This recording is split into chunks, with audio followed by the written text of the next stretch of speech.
Hey guys, today is Saturday, October 7th.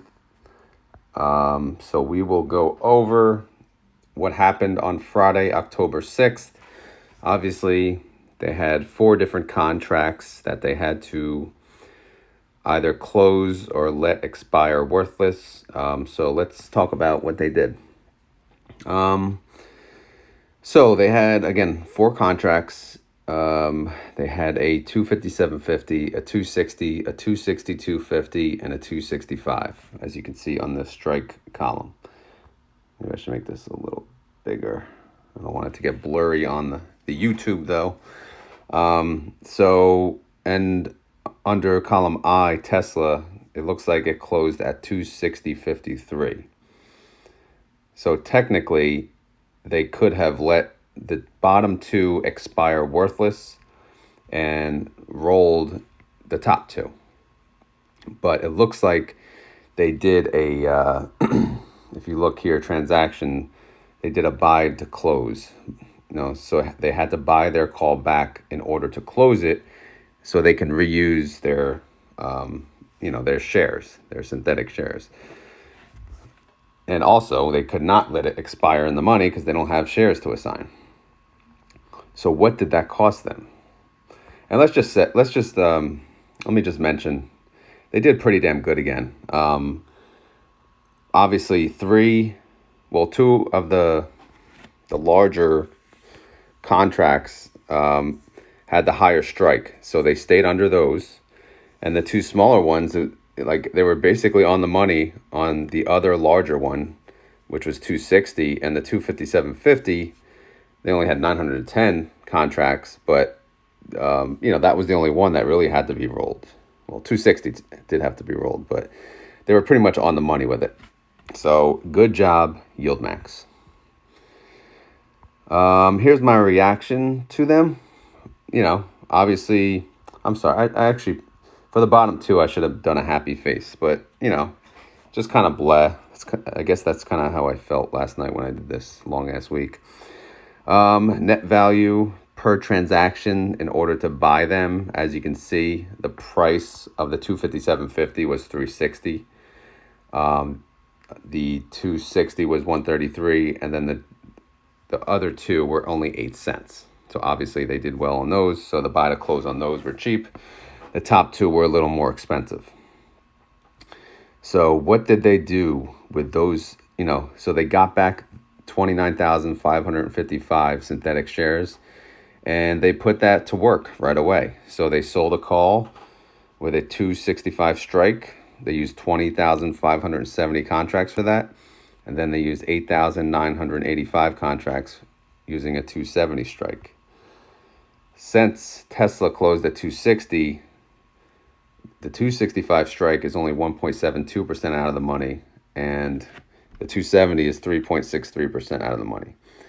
Again, who am I? But I think they should really try to stick with 5% out of the money.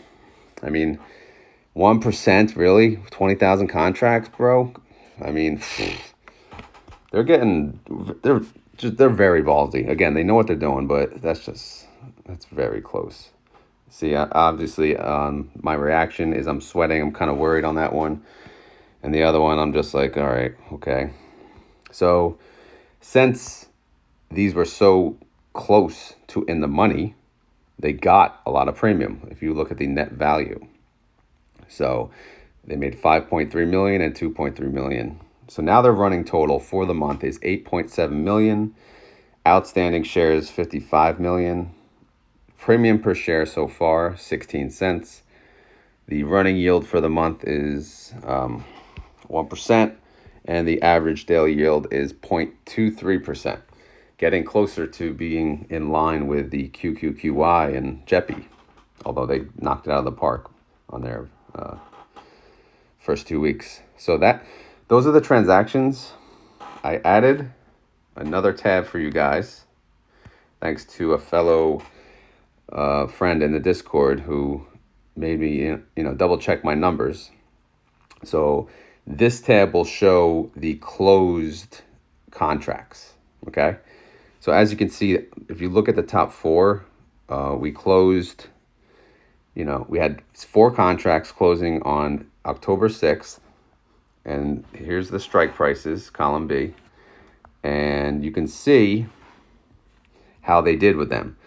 So the credit they got on the 257.50 was $226,000. The amount they had to pay to close it was $327,000. So that's a loss in red of $100,000. The other 3, they did good. If you look at the 260, they got 2.5 million credit, and the buy to close was $1 million, so they made 1.5 million. The third one down, the 262.50, nailed it. $1.8 million credit, only paid $59,000 to close. They made 1.7 million. And last but not least, the 265 absolutely killed it. They made 3.3 million credit, only paying $105,000 to close it, and $3.2 million profit. So I'm also adding a running total here, but keep in mind that's not for the month. It's just for the transaction, so you can see how much premium they made per share for that actual transaction. So the top one, again, they lost money, but a fraction of a cent, so that's why it's showing 0. The next 2, they made 3 cents, and the fourth one, they made 6 cents. So total of 12 cents for all these. So not bad. And then I added the new positions. Obviously, they're not closed yet, but I just have to fill in, keep this updated as the month goes on. So I'll update you how much additional credits they're getting, obviously up until the expiration. And then we could see how much they paid to close it and how much the profit was. I know some people do want to see this. So if you guys do like this information, which basically shows how they did per contract, let me know. I will keep it. I will maintain it. That's my plan as of now. But if people don't want to see this crap, then, let me know. I won't waste my time. So let's look at the active. As you can see from the first tab, they only opened 2 more contracts, 265 strike, 270 strike. Again, barely out of the money, 1.72% out of the money for 20,000 contracts. And then the 8,000 contracts, 3.6% out of the money. I added the IV, the 30-day IV, which is at 51%. Still, pretty good. So we'll continue to get pretty good premiums. This number is going to go up a lot when we get closer to earnings, which is October 18th. Which reminds me, I'm looking into selling some calls on my 1,600 TSLY shares to make additional money. I want to make I want to put my money to work. I want to make additional money. And, it's just sitting there anyway. So I might as well try to make some money, especially selling calls over earnings where I can get a pretty good premium. I'll talk more into that at some point. But that's just something I've been thinking about, again, because people in my Discord convinced, they're doing it and kind of give me ideas of how much I can make. And so I'm running some numbers right now. So as always, not financial advice, not financial advisor. Fun and entertainment here, just tracking TSLY, seeing how they do. So hope you guys enjoyed this video on a Saturday. And I will probably talk to you guys next week, or unless I make a video sooner. But either way, have a great weekend. And as always, thank you for watching.